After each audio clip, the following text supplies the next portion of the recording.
Hello students, আজকে তোমাদের যে টেক্সটটি নিয়ে আলোচনা করব, আমরা লাইন বাই লাইন টেক্সটটি পড়ব।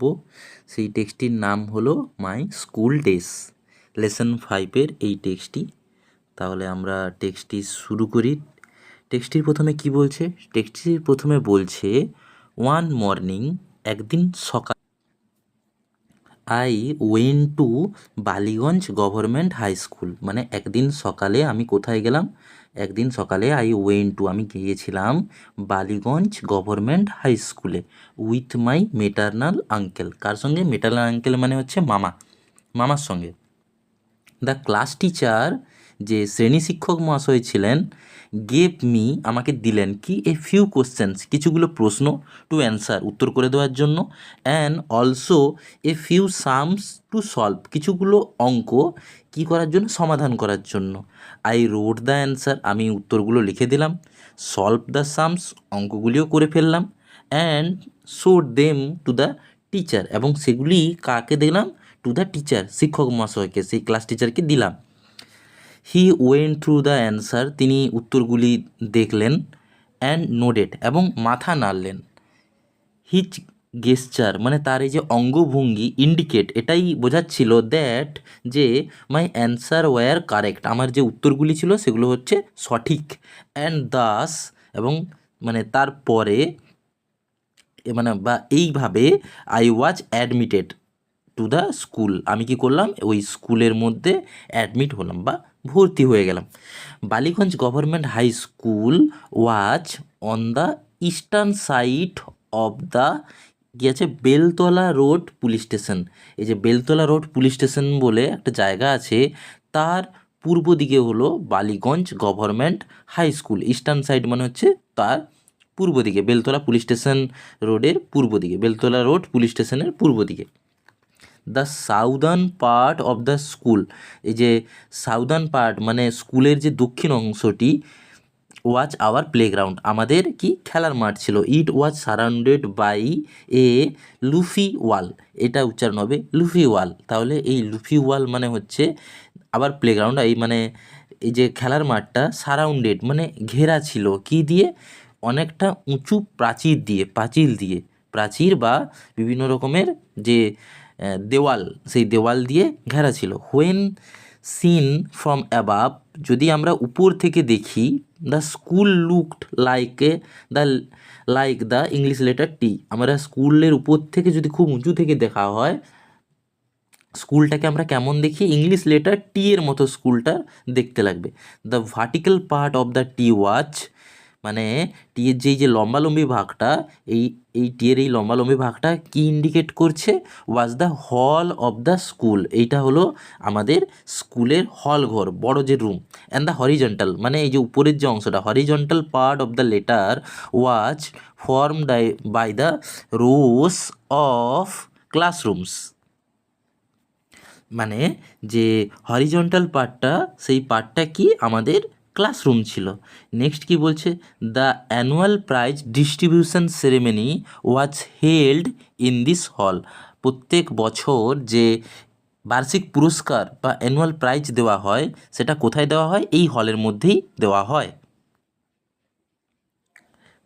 হুইচ হ্যাড এ গ্যালারি, যেখানে একটা গ্যালারিও আছে, অ্যাজ ওয়েল, মানে ওখানে একটা গ্যালারিও আছে বসে দেখার জন্য। ফিস্ট, ফিস্ট মানে খাবার দাবার, অন ওকেশন অফ সরস্বতী পূজা, সরস্বতী পূজার মানে উপলক্ষে যে খাওয়া দাওয়া হয়, ওয়ার অলসো অ্যারেঞ্জড হেয়ার, এখানেই মানে এই বড় হলের মধ্যেই কি করা হয়? অ্যারেঞ্জ করা হয়, আয়োজন করা হয়। I still remember the experience of watching a Shakespearean play in this hall, আমার এখনও মনে আছে। আই স্টিল রিমেম্বার, আমার এখনও মনে পড়ে। দ্য এক্সপিরিয়েন্স অফ ওয়াচিং, মানে যে এক্সপিরিয়েন্স মানে অভিজ্ঞতা, অফ ওয়াচিং দেখার, দেখার যে অভিজ্ঞতা, অফ শেক্সপিয়ান প্লে মানে উইলিয়াম শেক্সপিয়ারের লেখা কিছু নাটকের এখানে অংশ, ইন দ্য হল, এই হলে হয়েছিল। দ্য প্লে ওয়াজ, নাটকটা ছিল, কি নাটক ছিল? দ্য মার্চেন্ট অফ ভেনিস, একটা রবীন্দ্র শেক্সপিয়ারের লেখা বিখ্যাত নাটক হলো দ্য মার্চেন্ট অফ ভেনিস, সেইটার কিছু অংশ এখানে হয়েছিল। এ ফিউ সিনস, কিছুগুলো তার যে অংশ, scenes from which were performed, যার মধ্যে কিছুগুলো পারফর্ম বা অভিনয় করেছিল কে, by a couple of foreign actor, কিছু বিদেশি অ্যাক্টার, কল্ড, নাম তাদের কী নাম, গ্রিনবার্গ অ্যান্ড সেলিম। এই গ্রিনবার্গ এবং সেলিম মার্চেন্ট অফ ভেনিসের কিছু অংশ তারা অভিনীত করেছিল বা অভিনয় করেছিল। A Charlie Chaplin movie was also screened here once, একবার মানে চার্লি চ্যাপলিনেরও মুভি এখানে প্রদর্শন করা হয়েছিল বা প্রদর্শিত হয়েছিল। এটা হচ্ছে ফার্স্ট পার্ট আমাদের কমপ্লিট হলো। আমরা এবারে অ্যাক্টিভিটিগুলো স্কিপ করে নেক্সট সেকেন্ড পার্টে চলে যাব। এবারে আমাদের সেকেন্ড পার্ট কী দিয়ে শুরু হচ্ছে? সেকেন্ড পার্ট শুরু হচ্ছে there were quite a number of good teachers, মানে কিছুগুলো ভালো শিক্ষক মহাশয় ইন আওয়ার স্কুল, আমাদের স্কুলের মধ্যে ছিল। বিডি রয় টট আস ইংলিশ, বিডি রয় আমাদের কি পড়াতেন? টিচ থেকে হয়েছে টট, ইংলিশ পড়াতেন। হি ওয়াজ এ স্মল ম্যান, তিনি একটি ছোট ক্ষুদ্র মানুষ ছিলেন, মানে খর্বাকার মানুষ ছিলেন। who took great care of ensure that we pronounced English correctly, তিনি কি লক্ষ্য করতেন? তিনি কি এনশিওর করতেন? যে উই প্রোনাউন্সড, আমরা যাতে ঠিকমতো উচ্চারণ করি ইংলিশ কারেক্টলি, সঠিকভাবে। ওয়ান ডে, একদিন, he told us the story of the ox and the frog, তিনি আমাদেরকে কিসের গল্প বলেছিলেন? তিনি আমাদেরকে বলেছিলেন দি অক্স অ্যান্ড দ্য ফ্রগের গল্প, ফ্রম এসপ ফেবেলস, কোথা থেকে? এসপের যে গল্প, এসপের যে রূপকথা গল্প এসপ ফেবেলস, সেইখান থেকে তিনি এই গল্পটা বলেছিলেন। বিফোর টেলিং আস, এটি বলার আগে, before telling us the story, এই গল্পটি বলার আগে, হি টট আস, তিনি আমাদেরকে কি শিখিয়েছিলেন? হাউ, কিভাবে, the pronunciation of the depends on whether the following word begins with a vowel or a consonant. তাহলে এর মানে কী বোঝাচ্ছেন? যে ওইটা পড়ানোর আগে তিনি আমাদেরকে বুঝিয়েছিলেন যে কোন জায়গাতে আমরা দি ব্যবহার করব এবং কোন জায়গাতে আমরা দা ব্যবহার করব। এইটা হচ্ছে খুবই একটি গুরুত্বপূর্ণ জিনিস, যে আমরা কোন জায়গাতে দি ব্যবহার করব এবং কোন জায়গাতে দা ব্যবহার করব। তোমরা এই যে চার্টটা, এই চার্টটা দেখে নাও, এই চার্টটাতে আমি বুঝিয়েছি যে কোন জায়গাতে আমরা দি ব্যবহার করব এবং কোন জায়গাতে আমরা দা ব্যবহার করব। মানে অ্যাকচুয়ালি লেখাটা হবে THED, কিন্তু তার উচ্চারণ দু জায়গাতে দু রকম হবে, এক জায়গাতে হবে দি এবং অন্য জায়গাতে হবে দা। যেমন এখানে তোমরা উদাহরণে দেখতে পাচ্ছ যে যদি ভাওয়েল দিয়ে যে সেন্টেন্সগুলো শুরু হয়েছে বা যার উচ্চারণ ভাওয়েলের মতো হবে, যেখানে অ্যান বসবে, যেমন এগ, অ্যাপেল, আওয়ার, এগুলোর আগে অ্যান বসে, তো এখানে আমরা উচ্চারণ করব দি এগ, দি অ্যাপেল, দি আওয়ার, এটা দি উচ্চারণ করব। আর যেটা কনসোনেন্ট হবে, যেখানে এ বসবে, সেটা উচ্চারণ করব দা, দা পেন, দা স্কুল, এইভাবে। ঠিক আছে, তো এখানে উচ্চারণ করব দি অক্স অ্যান্ড দ্য ফ্রক। ঠিক আছে, এই যে ফ্রক হচ্ছে কনসোনেন্ট, এ শুরু হচ্ছে, তাই জন্য দ্য ফ্রক আর দি অক্স এইরকমভাবে উচ্চারণ করব। তো স্কুলের স্যার ওইটাই এনশিওর করেছিলেন। নেক্সট কি বলছে? নেক্সট বলছে আই ফাউন্ডলি রিমেম্বার আওয়ার হেড পণ্ডিত, আমার যে হেড পণ্ডিত তিনি ছিলেন, হেড শিক্ষক মহাশয়, তাকে যে মনে পড়ে কি? Bhattacharya sir, for his excellent hand writing, কিসের জন্য তাকে মনে পড়ে? তার যে খুব দুর্দান্ত হাতের অক্ষর, তাই জন্য। I don't think anybody else could right Bengali more beautiful on the blackboard, মানে আমার মনে হয় না যে এমনভাবে হাতের অক্ষরে তার থেকে ভালো কেউ সুন্দর ব্ল্যাকবোর্ডে কেউ বাংলা বা কোনো কিছু জিনিস বাংলা তিনি লিখতে পারেন, মানে তিনি যে এত সুন্দর বাংলা হাতের অক্ষর বোর্ডে লিখতেন তেমনভাবে আর অন্য কোনো স্যার কিন্তু লিখতে পারতেন না বা কেউ পারবেন না।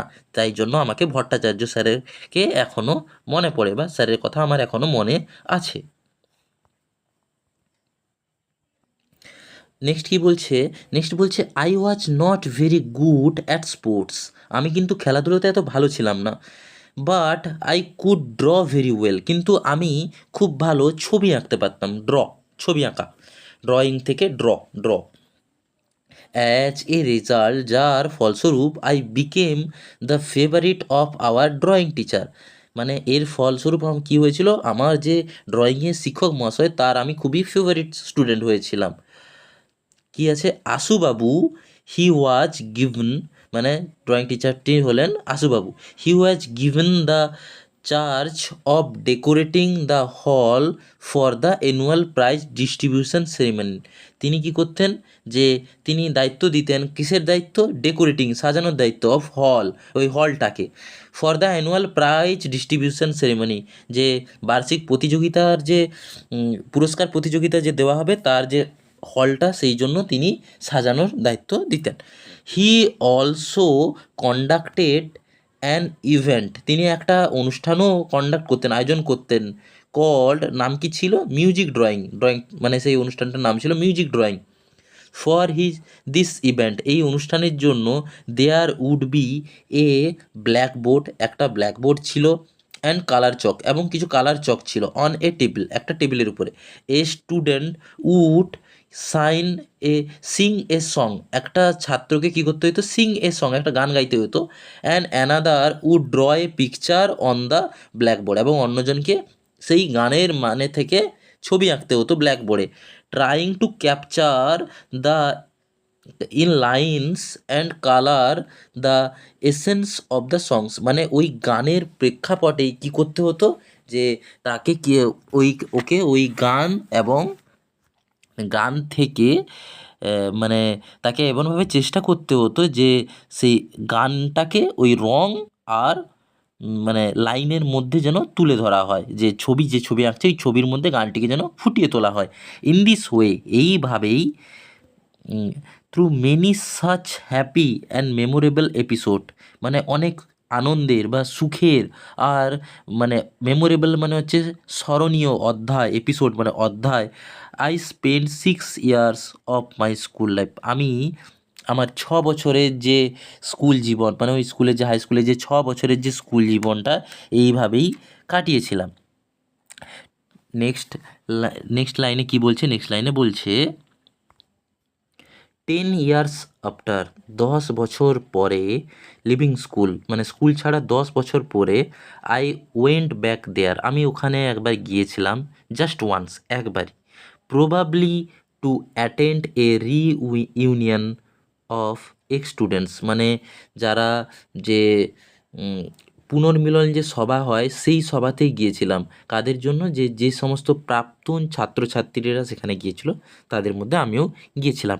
As I entered the hall, যখন আমি ওই হলের মধ্যে প্রবেশ করেছিলাম, আই নোটেড উইথ সারপ্রাইজ, আমি অবাক হয়ে গেছিলাম, that I could not recognise it, আমি মানে খুব আশ্চর্য হয়েছিলাম এটা দেখে যে আমি ওটাকে চিনতেই পারছিলাম না। দ্য হল, ওই যে মানে বড় গৃহটি হুইচ হ্যাড সিমড, কী আছে, এনোরোমাস আর্লিয়ার, মানে যেটা যে মানে যে এনোরোমাস বলতে এখানে বোঝানো হয় মানে যেটাকে আগে খুব বড় মনে হতো, এনোরমাস মানে হিউজ মনে হতো, did not seem to be quite that big then, এখন কিন্তু ওটাকে এতটাও বড় মনে হচ্ছে না যতটা আগে মনে হতো। নট অনলি দ্য হল, শুধুমাত্র হলটিকে নয়, বাট ইভেন দ্য ডোরস, এমনকি দরজাগুলোকেও, দ্য ক্লাসরুমগুলোকেও, দ্য বেঞ্চেস, যে বেঞ্চগুলো যেগুলোতে বসা হয় সেগুলোতেও, অ্যান্ড দ্য করিডোর মানে যে বারান্দাটা, স্কুলের বারান্দার, appeared to be much smaller, অনেক ছোট মনে হচ্ছে এখন, কিন্তু যখন আমরা স্কুলে পড়তাম তখন এগুলোকে মানে অনেক বড় মনে হতো, কিন্তু এখন অনেক ছোট মনে হচ্ছে। This feelings was natural through, এই যে আমার যে ফিলিংটা, আমার যে এই যে অনুভবটা, এটা কিন্তু খুবই মানে স্বাভাবিক অনুভূতিটাই, কিন্তু এটা কিন্তু স্বাভাবিক। আই ওয়াজ 5 ফিট, আমি 5 ফুটের ছিলাম দেয়ার তখন। 5 feet 3 inches, 3 inch tall when I left school, যখন আমি স্কুল থেকে ছাড়ি তখন আমি 5 ফুট 3 ইঞ্চি ছিলাম। Now I have grown about 6.5 feet, এখন আমার উচ্চতা হয়েছে প্রায় 6.5 foot. I have grown a lot, আমি কিন্তু মানে অনেকটাই বেড়েছি। A lot in all this year, মানে এই যে 10 বছরে, এই বছরগুলোতে, এই 10 বছরগুলোতে আমি কিন্তু অনেকটাই বেড়েছি। But my school has not, কিন্তু আমার যে স্কুল, আমার যে বিদ্যালয়, এটা কিন্তু বাড়েনি। I have never gone back to my school since then, তখন থেকে কিন্তু আমি, তারপর থেকে আমি আমার স্কুলে যাইনি। It is indeed a pleasure to look back, এটা অনেকটাই মানে আনন্দের, স্মৃতিকে করে রাখা, প্লেজার টু লুক ব্যাক, ফিরে দেখা, and revive the past memories of joy, এবং রিভাইভ মানে যে স্মৃতিগুলোকে জাগিয়ে তোলা, পাস্ট মেমোরি পুরনো স্মৃতিগুলোকে, অফ জয় আনন্দের, মানে এর মাধ্যমে সত্যজিৎ রায় কী বোঝাতে চেয়েছেন, যে সত্যজিৎ রায় বোঝাতে চেয়েছেন যে পুরনো দিনগুলোকে দেখলে কতটা নস্টালজিক ফিল হয়। কেন সত্যজিৎ রায় বললাম, কারণ তোমরা লাস্ট লাইনে দেখতে পাবে অ্যাডাপ্টেড ফ্রম, কোথা থেকে নেওয়া হয়েছে, অ্যাডাপ্ট করা হয়েছে সত্যজিৎ রায়ের যখন ছোট ছিলাম।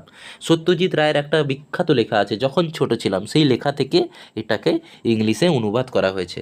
তাই সত্যজিৎ রায় তার মানে স্কুল জীবনের ওই ছোটোবেলারই কথাগুলোই তিনি এই যখন ছোট ছিলাম লেখাটার মাধ্যমে ফুটিয়ে তুলেছেন। সেখানে তিনি বোঝাতে চেয়েছেন যে আমরা হয়তো অনেক বড় হয়ে গেছি, তোমরা যারা এখন ক্লাস 5-এ পড়ছো, তোমরা একটা সময় অনেক বড় হবে, অনেক বিভিন্ন জায়গাতে সবাই কাজ বাজে যুক্ত হবে, কিন্তু তোমাদের স্কুল যেমন ছিল তেমনই থেকে যাবে। হয়তো কিছু চেঞ্জ হবে, অবশ্যই নতুন কিছু বিল্ডিং হবে, পুরনো বিল্ডিংগুলো ভেঙে ফেলা হবে, কিন্তু আজ থেকে 10 বছর 20 বছর পরে তোমরা যখন আবার স্কুলে ফিরে যাবে, তখন দেখবে যে একটা নস্টালজিক ফিল হচ্ছে, যে আমরা এই ক্লাসরুমে বসতাম, এই ক্লাসরুমে এখন যে তোমরা বদমাশি করছো, স্যারের কাছে বকান খাচ্ছ, তখন তোমাদের মনে পড়বে যে হ্যাঁ এইখানে আমরা বদমাশি করতাম, এখানে এই স্যারটা আমাদেরকে বকতেন, ধমকাতেন। এই নস্টালজিক ফিলিংটাই তোমরা এই টেক্সটের মধ্যে পাচ্ছ। তাহলে এইটুকুই থাক এই টেক্সটটা। সবাই এই টেক্সটটা ভালো করে পড়বে, আর কারোর যদি কোনো ইনকোয়ারি থাকে, কোশ্চেন থাকে, অবশ্যই কমেন্টে লিখবে।